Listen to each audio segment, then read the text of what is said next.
আসসালামু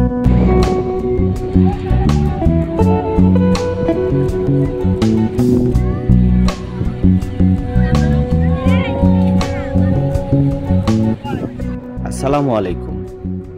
MI Chowdhury blog চ্যানেলে আপনাদেরকে জানাচ্ছি আন্তরিক শুভেচ্ছা এবং অভিনন্দন।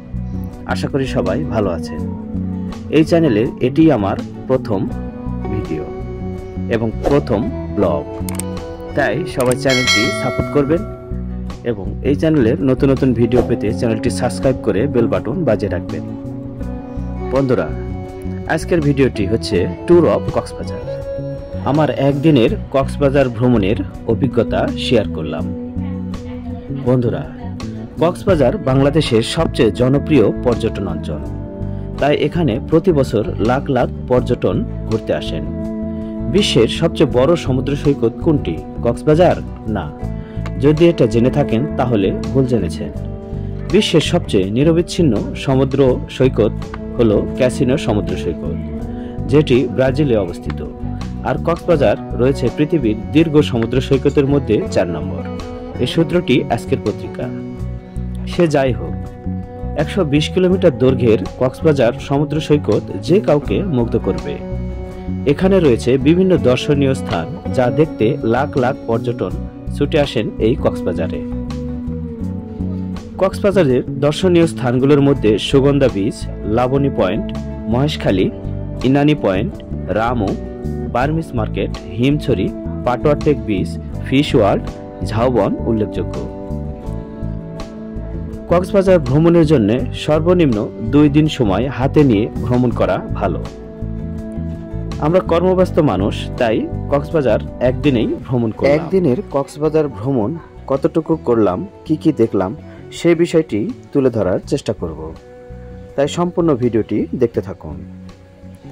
আমরা কয়েকজন বন্ধু মিলে পরিকল্পনা করলাম যে ছুটির দিন একটা দিন আমরা কক্সবাজার ঘুরে আসব। তাই একটি কক্সবাজার ট্যুর বাসে আমরা টিকিট কাটলাম এবং খুব অল্প মূল্যে আমরা এই কক্সবাজারের টিকিট পেয়ে গেলাম। এই বাসটিতে আসা যাওয়া খরচ বাবদ মাত্র 1100 টাকা টিকিট মূল্য। আমরা কক্সবাজার যাওয়ার জন্য উতালা হয়েছিলাম এবং দিনটি ছিল বৃহস্পতিবার। বৃহস্পতিবার রাত্রে ঠিক 9:30টার সময় আমাদের এই ট্যুর গাড়িটি আমাদের নির্দিষ্ট জায়গাতে চলে আসলো এবং সেখান থেকেই আমরা এই গাড়িতে উঠে গেলাম। রাত্রি 10টার সময় আমাদের গাড়িটি যাত্রা শুরু করলো এবং চলতে লাগলো। রাত্রিবেলা যাচ্ছিল, তাই বাইরের কোনো দৃশ্য আপনাদের দেখাতে পারলাম না।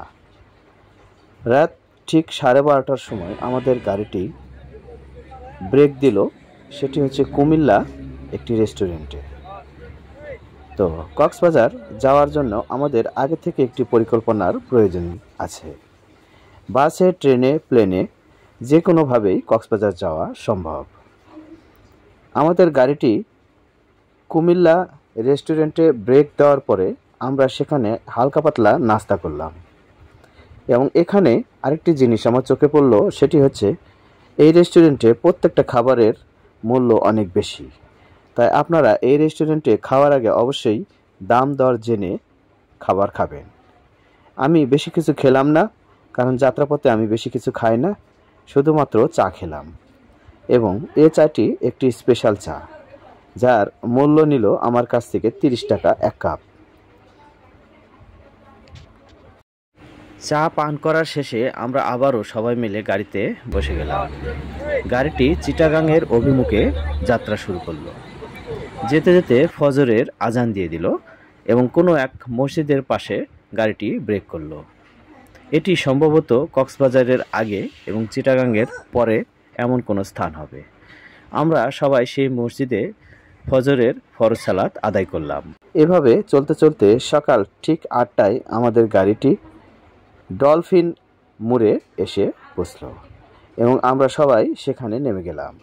একটি কথা বলে রাখি বন্ধুরা, আমাদের গাড়িটি একটু লেটে ছাড়ার কারণে অনেক দেরিতে আমরা কক্সবাজার পৌঁছে গেছি, যার কারণে আমাদের হাতে সময়টা খুব কম ছিল এবং বিভিন্ন স্থান দর্শনের জন্য আমাদের জন্য ছিল একটি টার্নিং পয়েন্ট।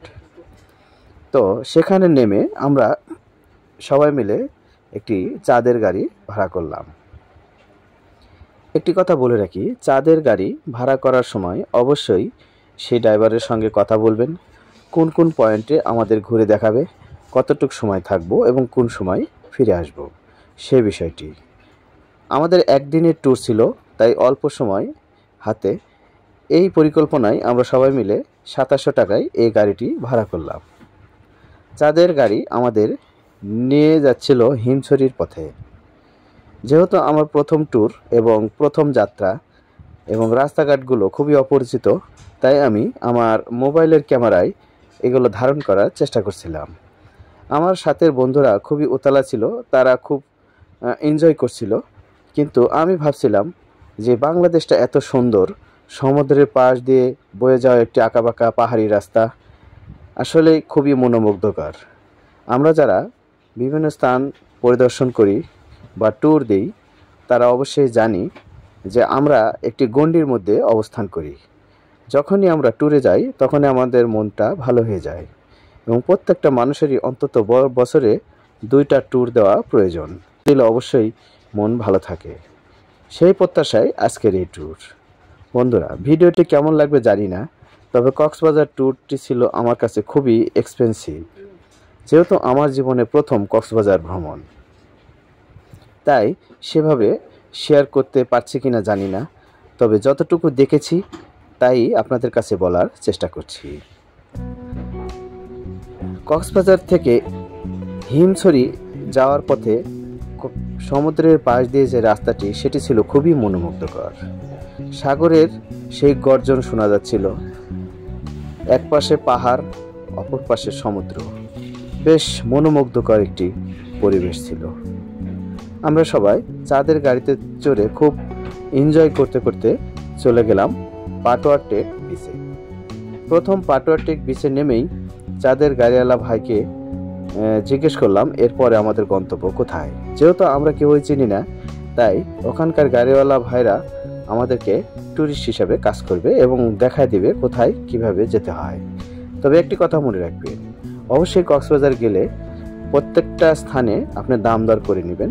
খাবার হোটেল থেকে শুরু করে যে হোটেলে থাকবেন, যেখানে খাবেন, প্রত্যেকটাতে আপনি নিজে দাম করে জেনে নেবেন, তারপরে খাবেন। আমি এখন আছি পাটোয়া টেক বিচে। এটি কক্সবাজারের খুব সুন্দর একটি দর্শনীয় স্থান এবং সমুদ্র সৈকত। পাটোয়া টেক বিচের সমুদ্রের একটি বৈশিষ্ট্য হলো এই সৈকতের সাইড দিয়ে এই ধরনের পিলার দেওয়া আছে। জানি না এই পিলারগুলো কি কাজে লাগে, হয়তো এই রাস্তাকে ভাঙনের হাত থেকে রক্ষা করার জন্যই এই ধরনের উদ্যোগ নেওয়া। তবে সে যাই হোক, পাটোয়া টেক বিচকে আরো বেশি সৌন্দর্য মণ্ডিত করেছে এই ধরনের পিলার। তার পাশাপাশি আপনি দেখতে পাচ্ছেন মহাসমুদ্র। কি বলবো দর্শক, আমি অভিভূত। আসলে সমুদ্রের যে এত সৌন্দর্য, এত সুন্দর, এটি আসলে সমুদ্রের কাছে না এলে কখনোই আপনি অনুভব করতে পারবেন না। সমুদ্রের বিশালাকার, সমুদ্রের সেই জলরাশি, সেই ঢেউ, সবকিছুই, সেই বালুময় সৈকত, সবকিছুই আপনার মনকে আন্দোলিত করবে। এবং আমরা একটু কাজের ফাঁকে সময় পেলে অবশ্যই কক্সবাজার সমুদ্র সৈকত সহ পাটোয়া টেক, হিমছড়ি ঘুরে যাব এবং দেখার চেষ্টা করব যে সমুদ্রে কত সুন্দর। যেদিকে দু চোখ যায় শুধু পানি আর পানি। আল্লাহর যে নৈসর্গিক সৃষ্টি, এটি সমুদ্রের কাছে না এলে কখনোই আপনি বুঝতে পারবেন না। আমি তো মনে করি এই সমুদ্রে সন্ধ্যাবেলার ভিউটা আরো সুন্দর হবে, আরো ভালো হবে। কিন্তু সন্ধ্যাবেলায় হয়তো আমরা আসতে পারবো না। আমরা ঠিক এখন বাজে 10:30। আমরা 10:30টায় এই পাটোয়া টেক বিচে এসে বুঝলাম। আপনাদের একটি কথা জানাই, আমরা একদিনের ভ্রমণে এসেছি এবং একদিনে কি কি ভ্রমণ করা যায় কক্সবাজারের, সেই বিষয় নিয়ে আপনাদের তুলে ধরার চেষ্টা করব। সবাই ছবি তোলা নিয়ে ব্যস্ত, আমি আপনাদের দেখানো নিয়ে ব্যস্ত আসলে সমুদ্র কতটা সুন্দর। বন্ধুরা, আসলে সমুদ্র অনেক সুন্দর। সমুদ্রের সৌন্দর্য বলে প্রকাশ করা যাবে না, ভাষায় প্রকাশ করার মতো না। আসলে সমুদ্র এতটা সুন্দর। আমরা যখনই সময় পাবো কর্মব্যস্ত জীবনে কাজের ফাঁকে অবশ্যই এই সমুদ্রের কাছে এলে মন ভালো হয়ে যাবে। তো আমরা ভ্রমণ পিপাসী হই, ভ্রমণ করি এবং বাংলাদেশের প্রাকৃতিক নৈসর্গিক সৌন্দর্য উপভোগ করি। এই প্রত্যাশায় আজকের মতো বিদায় নিচ্ছি। সবাই ভালো থাকবেন। আসসালামু আলাইকুম।